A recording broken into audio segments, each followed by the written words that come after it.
পানিতে টইটুম্বুর চারপাশ, ঘরের চালার টিকিটাও নিমজ্জিত হওয়ার দ্বারপ্রান্তে।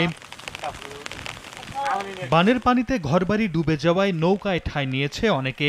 সেখানেই চলছে রান্নাবান্না সহ অন্যান্য কার্যক্রম। কেউ কেউ মাচা তৈরি করে রেখেছেন গৃহপালিত প্রাণী।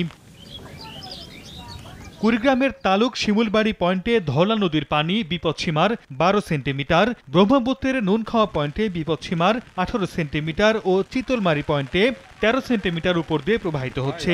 বানের পানিতে প্লাবিত হয়েছে নদ নদীর তীরবর্তী চর ও নিম্নাঞ্চল।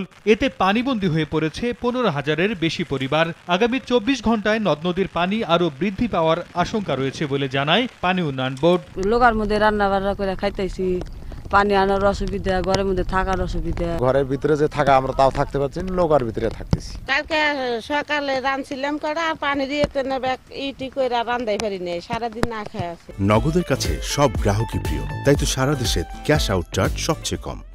এদিকে বর্ষা মৌসুমের অর্ধেক না যেতেই 3 দফা পানির নিচে সিলেট অঞ্চল। ঘরবাড়ি, শিক্ষা প্রতিষ্ঠান পানির নিচে থাকায় মানবেতর অবস্থা মানুষের। সিলেটের কোম্পানিগঞ্জ সহ 8 উপজেলার 7 লাখের বেশি মানুষ পানিতে ভাসছে। তৃতীয়বারের মতো সবকিছু হারিয়ে দুর্ভোগের শেষ নেই বানভাসীদের। ঘরদর সব ভাঙিয়া নিচে গা, পানির মধ্যে বসে থাকতে থাকতে নৌকাতায় বসেছি। টাকা উকার যে অবস্থা, খানি দানির যে অবস্থা, চকির সপ্তাহ করা লাগে। 20টা দিন ধরে অবস্থা আমরা হইয়া ভারী বৃষ্টিপাতে পার্বত্য জেলা রাঙ্গামাটিতেও দেখা দিয়েছে বন্যা। রাস্তাঘাট পানিতে নিমজ্জিত থাকায় নৌকায় যাতায়াত করছে স্কুল কলেজের শিক্ষার্থীরা। অন্যদিকে ভারী বৃষ্টিতে কক্সবাজারের উখিয়ায় 8 ও 11 নম্বর রোহিঙ্গা ক্যাম্পে পাহাড় ধসে শিশুসহ 2 জন প্রাণ হারিয়েছে।